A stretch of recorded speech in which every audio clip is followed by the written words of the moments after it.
নমস্কাৰ বন্ধুসকল, মই নৱজিত আৰু স্বাগতম জনাইছোঁ আপোনালোকক আমাৰ ইউটিউব চেনেল ট্ৰাই আছামলৈ। বন্ধুসকল, এটা সৰু মহে আপুনি যদি আপোনাৰ 12x16 ফুট কোঠাটোত শুই আছে, তথাপিও তাত অকলে নিজৰ দমত আপোনাৰ 12x16 ফুট কোঠাটোত প্ৰৱেশ কৰাৰ ক্ষমতা ৰাখে আৰু প্ৰৱেশ কৰি আপোনাৰ টোপনি ভাগে।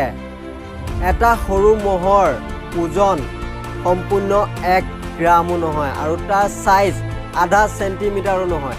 তথাপিও সেই মহটোৱে আপোনাৰ কোঠাত প্ৰৱেশ কৰি আপোনাৰ তেজ খায়, হয়নে নহয় বাৰু?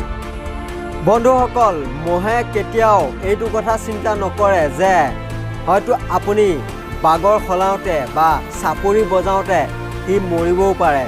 মহে নিজৰ সন্মুখত কেতিয়াও মৃত্যুক নেদেখে, নিজৰ জীৱনৰ উদ্দেশ্য দেখে, লক্ষ্য দেখে আৰু আৰামত আপোনাৰ কোঠাত প্ৰৱেশ কৰে আৰু প্ৰৱেশ কৰি গোটেই ৰুমটো জগাই তোলে।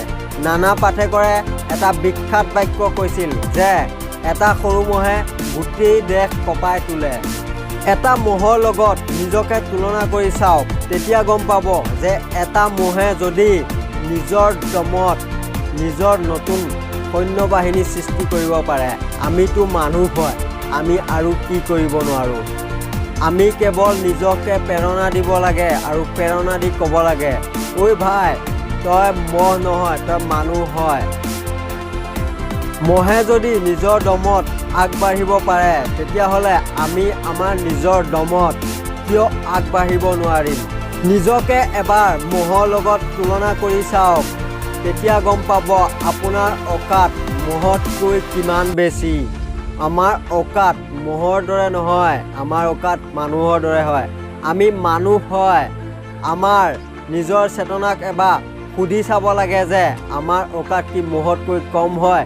নহয়, আমাৰ অকাত মহতকৈ বহুত বহুত বেছি হয়। যিজন মানুহে এই কথাটো মানি ল'বৰ বাবে সাজু হ'ব যে আমি মহতকৈ ডাঙৰ, মহে যদি নিজৰ জীৱনৰ লক্ষ্য নিজৰ দমত পূৰণ কৰিব পাৰে, তেতিয়াহ'লে আমি আমাৰ জীৱনৰ লক্ষ্য নিজৰ দমত কিয় পূৰণ কৰিব নোৱাৰিম? তেতিয়াহ'লে আমি আমাৰ জীৱনত নিজৰ উদ্দেশ্য নিশ্চয় পূৰণ কৰিব পাৰিম। আমি জীৱনৰ নিজৰ লক্ষ্যত নিশ্চয় উপনীত হ'ব পাৰিম আৰু তেতিয়াহে আমি আমাৰ জীৱনত আগবাঢ়িব পাৰিম। বন্ধুসকল, ভিডিঅ'টো যদি ভাল লাগিছে তেতিয়াহ'লে লাইক কৰিব আৰু কমেণ্ট কৰি জনাব। আৰু আপুনি যদি আমাৰ চেনেলত নতুন হয় তেতিয়াহ'লে চেনেলটো ছাবস্ক্ৰাইব কৰি ল'ব আৰু বেল আইকনটো বজাই দিব। আজিলৈ ইমানেই আছিল, ধন্যবাদ। জয় আই অসম।